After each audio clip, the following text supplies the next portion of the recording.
Jason গিলস্পির খেলোয়াড়ি জীবনের সর্বশেষ টেস্ট ম্যাচটি ছিল বাংলাদেশের বিপক্ষে। এবার কোচ হিসেবেও প্রথম টেস্টে প্রতিপক্ষ সেই বাংলাদেশি। পাকিস্তান ক্রিকেট বোর্ড গত এপ্রিলে জানিয়েছিল পাকিস্তান টেস্ট দলের কোচ হচ্ছেন গিলস্পি। আগামী মাসে বাংলাদেশের বিপক্ষে 2 টেস্টের সিরিজটি হবে কোনো আন্তর্জাতিক দলের কোচ হিসেবে গিলস্পির প্রথম অ্যাসাইনমেন্ট। 2006 সালে বাংলাদেশের বিপক্ষে চট্টগ্রাম টেস্টে নাইট ওয়াচম্যান হিসেবে ব্যাটিংয়ে নেমে 201 রানের অপরাজিত ইনিংস খেলেছিলেন গিলস্পি। টেস্ট ক্রিকেটে নাইট ওয়াচম্যানের সর্বোচ্চ ব্যক্তিগত রানের রেকর্ড এখনও সেটাই। পাকিস্তান টেস্ট দলের দায়িত্ব নেওয়ার পর গিলস্পির প্রথম সংবাদ সম্মেলনেও এসেছে সেই প্রসঙ্গটা উঠতেই হেসে গিলস্পির উত্তর, দেখুন সেই ইনিংসটা হয়ে গেছে আর কি। আমি খুবই ভাগ্যবান আমার ক্যারিয়ার নিয়ে। 10 বছর টেস্ট ক্রিকেট খেলেছি, আমার জন্য বিরাট অর্জন।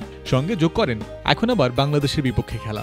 আমার মনোযোগ থাকবে পাকিস্তান যেন ভালো খেলে সেদিকে। আমি অবশ্যই আমার শেষ টেস্ট ম্যাচ নিয়ে পড়ে থাকবো না। তবে দারুণ স্মৃতি, এতে কোনো সন্দেহ নেই। অস্ট্রেলিয়ার হয়ে 71 টেস্টে 259 উইকেট নিয়েছেন গিলস্পি। গত 1 দশকে কোচ হিসেবে কাজ করেছেন ইংল্যান্ড ও অস্ট্রেলিয়ার ঘরোয়া ক্রিকেটে। এবার আন্তর্জাতিক ক্রিকেটের চ্যালেঞ্জ নিতে মুখিয়ে আছেন তিনি। 250-টিরও বেশি ডিজাইন অপশন নিয়ে ওয়ালটন স্মার্ট ফ্রিজ, বোঝে আপনার প্রয়োজন।